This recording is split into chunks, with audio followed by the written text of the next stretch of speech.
But in my mind, Lieutenant Worf should have his own cooking show, actually. Picture him in an apron and his uniform, steering away.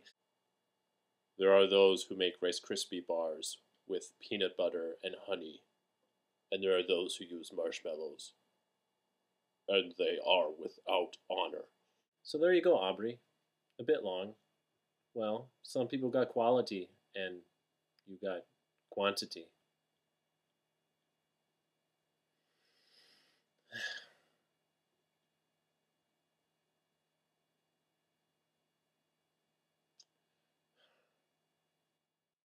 Tim Nelson and John Reed.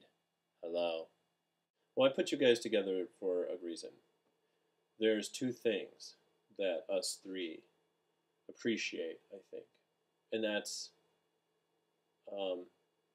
some intellectual conversation and random silliness.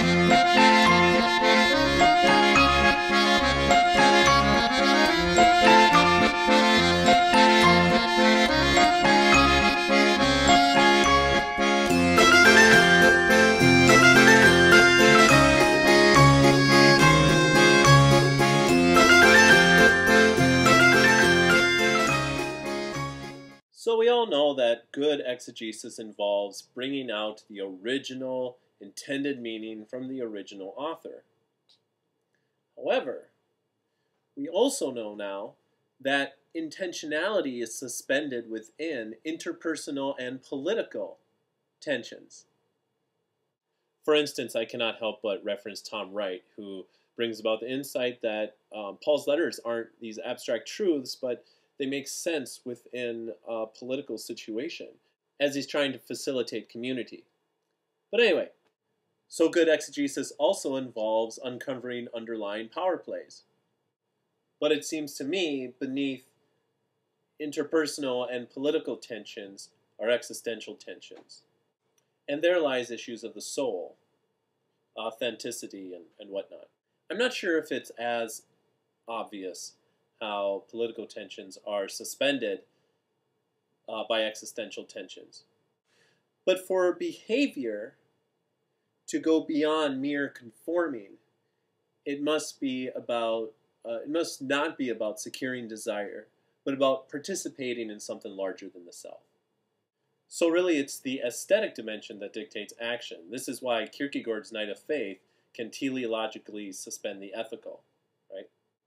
So I think we cannot only talk about speech act theory, we should also talk about speech participation theory, where the speech is an action that participates in the aesthetic, in the infinite, in the divine, in the transcendent, and all that.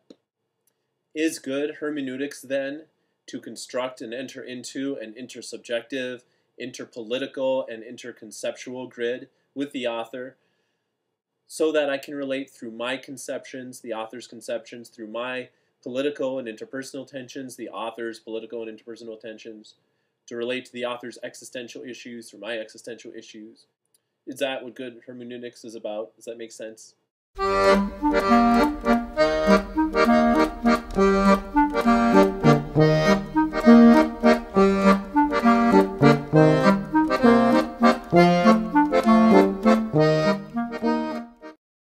And finally, there's Kayla. Kayla, hello. We don't talk a lot. Well, actually, we do talk a lot, but I mean, anyway. For you, I have left a treat. Pictures of people kicking holes in walls. I thought you'd appreciate it, given our... Anyway, enjoy.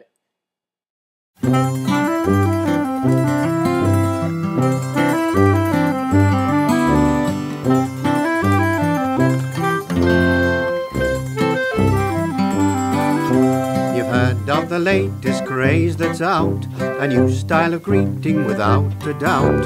The old style of greeting was how do you do, but the Johnnies have gone in for a style quite new.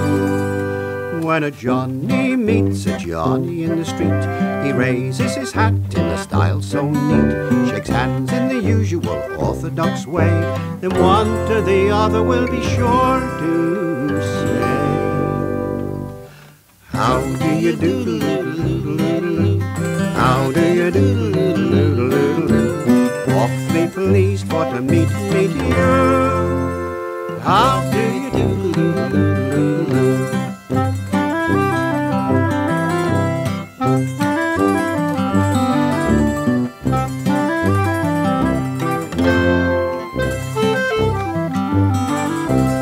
Everybody's got it, both the young and the old, the high and the low, the meek and the bold. There's a policeman out on his beat, that's his style of greeting when a friend he'll meet. Ah, but then there's a lassie when she meets a pal, she'll say, oh, we've got her, well, you're looking mighty well. Shakes hands in the usual orthodox way, and one to the other will be sure to say, how the devil do you do? How the devil do you do? Awfully pleased for to meet you. How do you do? Up a diddle diddle dum a diddly diddle dum, a diddly diddle diddle dum diddle dum dum, a diddle diddle diddle diddly diddle dum, a diddly diddle diddly diddle dum, a diddle dum a diddly diddle dum, a diddle diddle dum a diddle dum a diddle diddle dum a diddly diddle dum, a diddle diddle dum. How do you do, doodle doodle doodle? How do you do, doodle doodle doodle? Awfully pleased for to meet you. How do you do, doodle